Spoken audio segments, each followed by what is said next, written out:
Welcome to Amusing Jews, where we celebrate Jewish contributors and contributions to American popular culture. I'm Jonathan Friedmann. And I'm Joey Angelfield. Producer and engineer Mike Tomren is working somewhere behind the scenes. Amusing Jews is a project of Adat Chaverim, Congregation for Humanistic Judaism, the Cool Shul Jewish Cultural Community, and Atheists United Studios. Hey, Joey. As someone involved in local and regional American Jewish historical societies, I'm well aware of gaps between the motives and methods of these groups, which are primarily composed of amateur history buffs, and those of professional historians. Historical societies tend to celebrate Jewish ancestors and achievements, while professional historians often critique those narratives, adding context and shades of gray. To me, the best approach is somewhere in the middle. We should acknowledge Jewish achievements, even as we recognize that not all Jews were as successful as the great contributors, like Levi Strauss of Levi's Denim Jeans, and that other racial and ethnic groups often didn't have the same access to opportunity as did Jews of European origin or descent. In other words, we can be proud of our history without ignoring the less savory aspects. Our guest today navigates this middle ground with sensitivity and nuance. More than that, she demonstrates how to make history compelling and readable, a lesson for amateur and professional historians alike. We're delighted to talk to Rebecca Clarren, an award-winning journalist who's been writing about the rural American West for more than 20 years. Her articles have appeared in Mother Jones, High Country News, The Nation, and Salon.com. She has also authored a novel, Kickdown, and a new nonfiction book, The Cost of Free Land, Jews, Lakota, and an American Inheritance.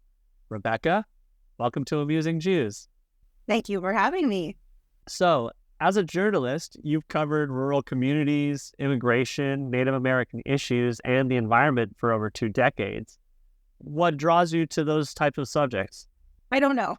My dad, in what counts in my family as light teasing, likes to say that I'm either the world's biggest optimist or I'm its biggest nag.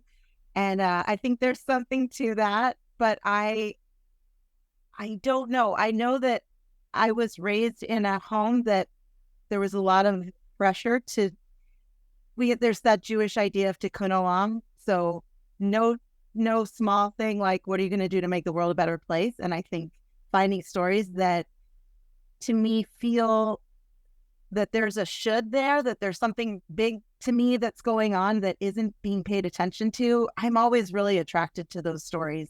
And I don't exactly know why. I also think it's good reporting to tell a story that's not been told. And so much of the American West escapes the notice of the East, and especially that's where so many magazines and publishing houses are based. And so I do think I'm lucky living here in the West and having a line on these stories that are, there's so much that's wrong out here, and there's so much to talk about, and hopefully not in a boring way. That's interesting that you said that. I know from the world that I inhabit, mostly the Jewish historical world, we've been sort of struggling for decades to make the West known to Eastern Jews, where, for whatever reason, we know the reasons, New York is the center of the Jewish world, and they don't really look in our direction. Do you find that's true kind of generally in the world of journalism and so forth, that it's kind of an East Coast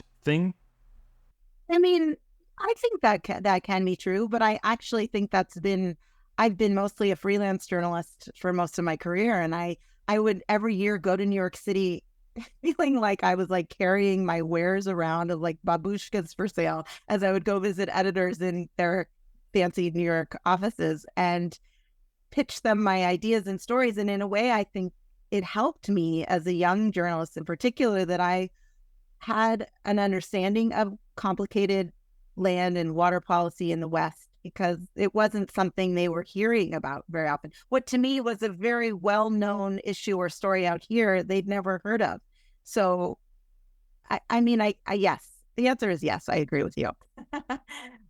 Well, your new book, The Cost of Free Land, which I really enjoyed reading an advanced copy of, is a work of creative nonfiction. So how would you define that genre, and why did you choose to write the book in that way? I know, what does creative nonfiction mean? Is it like making facts interesting? Like it's nonfiction, but in a fun way. I do think creative nonfiction, it's journalism, it's history, it's memoir, which all three of those strands are in my book, but it's applying some of the rules of novel writing maybe to the book. I had a real sense of how do I take the hard won lessons I had learned from writing a novel and apply them to writing a work of nonfiction. How can there be narrative arc and a sense of plot and a sense of what's coming next in the same way that novelists try and have characters, people that are helping guide us through these complicated policies and histories that feel relatable or interesting, that we're rooting for.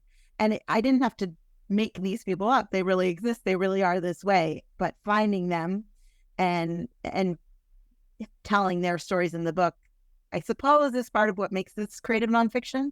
I'm not sure. I'm really not the expert. So as you've kind of alluded to, The Cost of Free Land is both a personal history and an examination of a dark aspect of American history, the myth of free land. Would you summarize the book for our audience? Yes.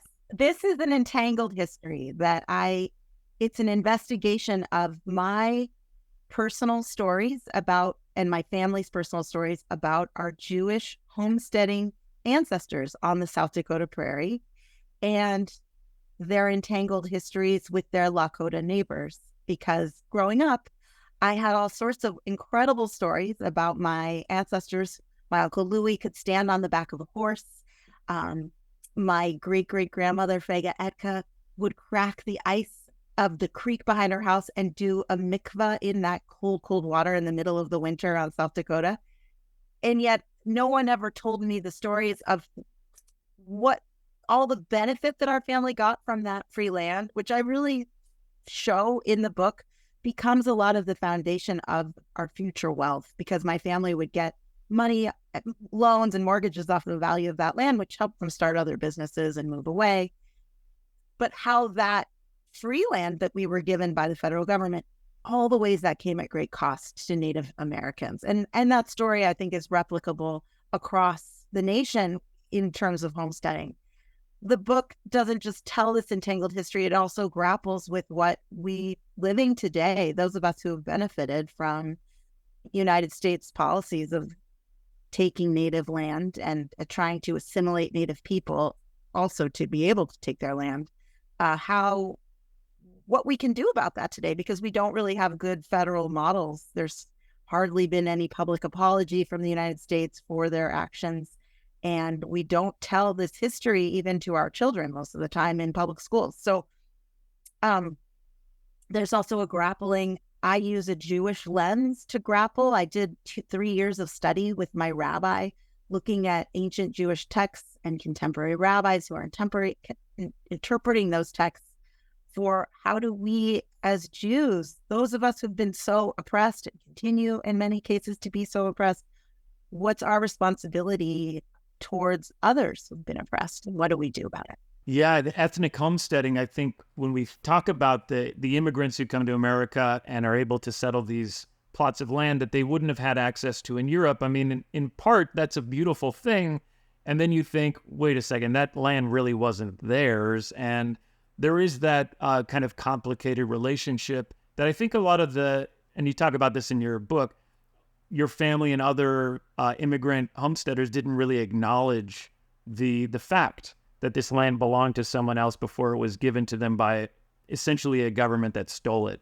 They probably knew that was what was going on. But one of the things I have tried to do in this book, being guided actually by Indigenous elders who taught me to be this way, was to have compassion for them, for these homesteader ancestors of all of ours, because they were fleeing for their lives when they came to America. So many of them, my family in particular. And as Judge Abby, this Indigenous judge who was featured in the book, said to me, when you're fleeing for your life, you're not stopping to have like a quick restorative justice conversation along the way. Like you're going to do what it takes if you're an immigrant to get through.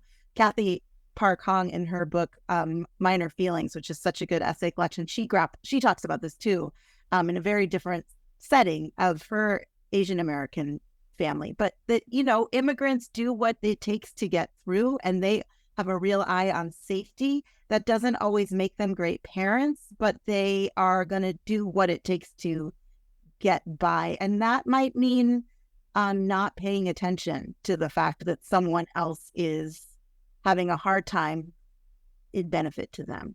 But as Judge Abby said to me, that's why it sometimes takes a couple generations for someone who grew up without the mantle of that trauma to look at this. And so that's why it's appropriate that it's being done now. I mean, my grandmother, even though she didn't grow up on the prairie, she had parents who really were affected by that experience of fleeing for their lives. And so she was going to have a very different way, a different distance from that and perspective than I am able to have today.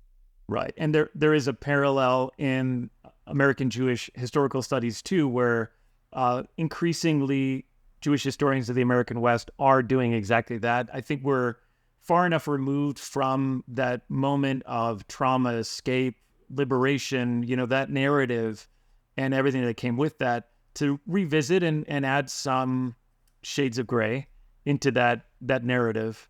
So good investigative journalism and journalistic books such as yours strive to bring sometimes complex and technical subjects to general audiences.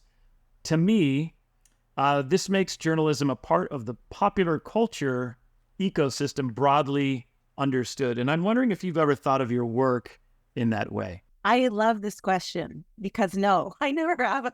I think your question and where you're coming from elevates journalism in my mind and in a way that I would aspire to, but haven't felt comfortable considering.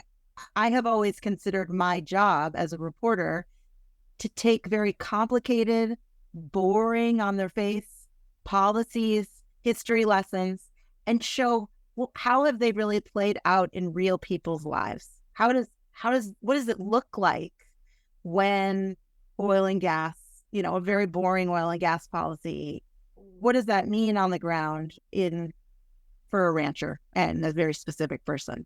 And so if that becomes part of the popular culture in some way, I love that idea because that gives it more resonance. That means those stories last longer. They affect other kinds of storytelling.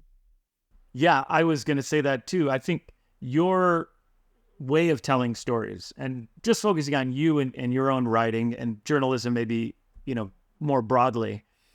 I think that's the materials that can be made into TV shows and movies and, graphic novels and stuff like that.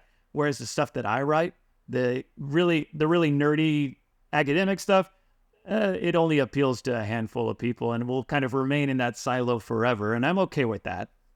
But it's so important because those are the silos that I dug through for my work. I mean, it's a very important building block for someone else to take and do something with, Well, now you're elevating my work and I appreciate that. Yeah, happy to. So autoethnography, or analyzing and seeking to understand your own lived experience, seems to play a major role in your work. In your view, how important is it for nonfiction writers to be upfront and transparent about their backgrounds and potential biases? I've thought about this question a long time because, as you know, journalists are taught that the story is not about them and that they should not be in the story. No newspaper style would never allow you to use the first person, or very rarely. And when I was a young reporter, I had sort of a uniform I would wear that to me had no personality. Of course, it still had a personality, but I was choosing clothes that I felt like just erased myself. And that I've been doing this job for more than 20 years. And it's often when I'm writing a story about someone, it's not necessarily about me, but to not let someone know where I am coming from, it just doesn't feel right to me at this point. And I had been hired to write a series of stories about Native Americans that ran in Indian Country Today and The Nation. I was hired to do that job in 2017. And first of all, I feel a little uncomfortable being a white lady. Some people say Jews aren't white. We can have that conversation. But like a white enough looking person to be writing, being the reporter on this is one thing. And also, I just felt like I wanted to be more transparent about how I actually have benefited from so many of the policies that I was poking fingers at the feds, that they, and the impact of their policies. That was what many of the magazine stories were about. And yet to not talk about how I personally had benefited from those policies just started to feel like I wasn't telling the full truth. And I think I also just feel like I personally am attracted to writers like Joan Didion, who places themselves in a transparent way on the page. I trust the writing more, knowing where a person is coming from. And it was important to me to say, I can't actually tell my family history. I can't tell the history of my family as Jewish immigrants without acknowledging who I am and where I am coming from and who are the other people on the edges of the margins of the story that for so long in my family and arguably in our nation, we have just left off the page. So you've also written a novel, Kickdown, about a woman who takes a leave from medical school when her father dies and goes back to the family's cattle ranch to try to set things in order. It's described as a timeless and timely meditation on the grief wrought by death, war, and environmental destruction. So following the same line of discussion here, are there autobiographical elements in that book as well? I think if you look too deeply in any novel, there's going to be autobiographical elements in that. Lauren Groff wrote this thing on Twitter a few years ago where she said, I have every person I know. She said it better than this, but basically every person I know, I have turned them upside down and shaken them for every detail that could fall out of their pockets to use in my work. And I didn't grow up on a ranch. I don't have a sister. My parents are both still alive, but like, you can't read that book if you know me well and not see a lot that I took many stories from everyone I know well and wove them into the narrative. And so I think, sure, the feelings are all mine. Any feeling described in that book, that's all, even though I have a rotating narrator and 3 different characters, and none of them are me. I relate to them all. I couldn't really write them well until I had really deep compassion for each of them. And I know that sounds weird. They're made up characters, but by the end of the book, they really felt like real people to me. And I felt so grateful the book was published so that they weren't spending the rest of their lives in a drawer somewhere where no one would get to know them. So does that answer your question? Yes, I think is the answer. There are definitely autobiographical elements, but even though my family did have a ranch all those years ago, it wasn't my personal experience of growing up on a ranch. I had also, I guess the other thing I'll say is I spent about a decade writing a lot about oil and gas development in the rural West. And so I felt sort of compelled that I knew a lot about how hard the challenging questions that people are faced with when they live in small communities and have the opportunity to have oil and gas developed on their land. And I wanted to explore that. I felt sort of like, oh, this isn't very well known at the time, and I should share that. But I didn't want to write a book that I wouldn't personally read. And so the novel was very informed by so many people I'd interviewed over the years who were ranchers, who did live in small towns in the rural West, who were facing these same questions. So The Cost of Free Land is coming out on October 3rd. It's an engaging, challenging, and enlightening book, and we definitely recommend it. Do you have any other projects in the works? I do. I have a podcast idea, like every person in America and the world right now. I have a podcast idea it's called Who's Sorry Now?